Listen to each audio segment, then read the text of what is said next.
I am your protector. I want to be your protector. As president, I have to be your protector. I hope you don't make too much of it. You will no longer be abandoned, lonely, or scared. You will no longer be thinking about abortion.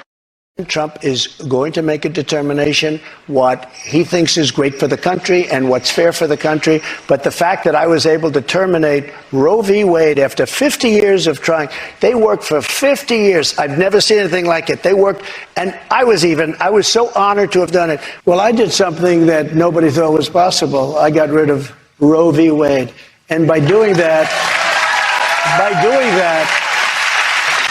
it put pro-lifers in a very strong negotiating position. Nobody did a job like I did, including Roe v. Wade, bringing it back to the states. What I did by killing Roe v. Wade, which everyone said was impossible. Mortality rates. A new report from the CDC showing a 40% spike in 2021, with more women dying during pregnancy or within a year after giving birth. The U.S. has one of the worst maternal mortality rates among industrialized, wealthy countries. The verdict right now is on the question of whether or not Mr. Trump raped E. Jean Carroll. The jury has found him, has said no. But on the question of whether or not she was sexually abused by the former president and whether or not he forcibly touched her, the jury has come back and said yes. They have found him liable for sexually abusing and forcibly touching E. Jean Carroll back in 1996. That is what we have thus far. This distinction about no rape, no. That's actually not the case at all. The Washington Post reports, judge clarifies, yes, Trump was found to have raped E. Jean Carroll. Trump is civilly a rapist. It is not criminal liability. We all know that. We're not pretending. Trump has been found civilly liable of rape. I better use some Tic Tacs just in case I start kissing her. You know, I'm automatically attracted to beautiful. I just start kissing them. It's like a magnet. You just kiss. I don't even wait. And when you're a star, they let you do it. You can do anything. Whatever you want. Grab them by the pussy. 1979, I had gotten on an airplane. The stewardess said to me, "Would you like to come up to first class?" In the window seat was a gentleman, said that his name was Donald Trump. The airplane took off, and all of a sudden, Donald Trump started groping me. He was trying to kiss me, and I'm trying to push him away. He was basically overpowering me. 2 years later, at this fundraiser, up comes Trump and his wife, and he looked at me, and he said, "I remember you.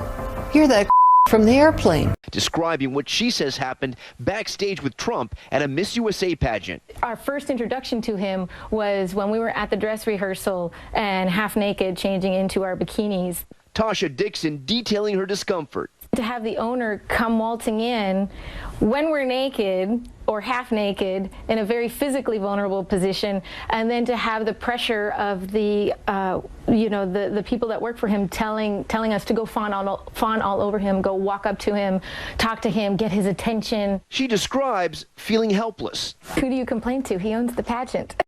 My name is Natasha Stoynoff. In 2005, I went to interview Donald Trump at Mar-a-Lago. At one point, Melania went upstairs to change her clothes for the next photo shoot. And Trump said to me, "I want to show you this beautiful painting, this beautiful room." He leads me to this room, pushes me against the wall, and starts kissing me forcefully. I tried to push him. He kept coming back at me. I was in shock and smothered, and he had his hands here against my shoulders. I felt sick inside. I felt horrified.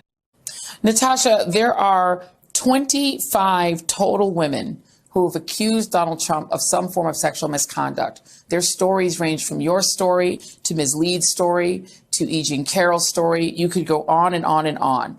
And yet Donald Trump has the nerve to stand on a stage in front of a rally audience and say the following.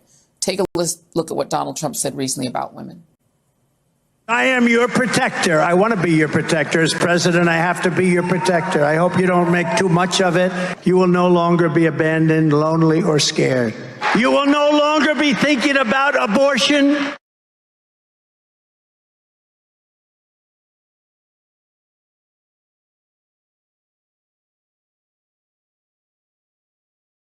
Let's talk about what Donald Trump left us. Donald Trump left us the worst unemployment since the Great Depression. Donald Trump left us the worst public health epidemic in a century. Donald Trump left us the worst attack on our democracy since the Civil War. And what we have done is clean up Donald Trump's mess. What we have done and what I intend to do is build on what we know are the aspirations and the hopes of the American people. But I'm going to tell you all in this debate tonight, you're going to hear from the same old tired playbook, a bunch of lies, grievances, and name-calling. What you're going to hear tonight is a detailed and dangerous plan called Project 2025 that the former president intends on implementing if he were elected again. I believe very strongly that the American people want a president who understands the importance of bringing us together, knowing we have so much more in common than what separates us. And I pledge to you to be a president for all Americans.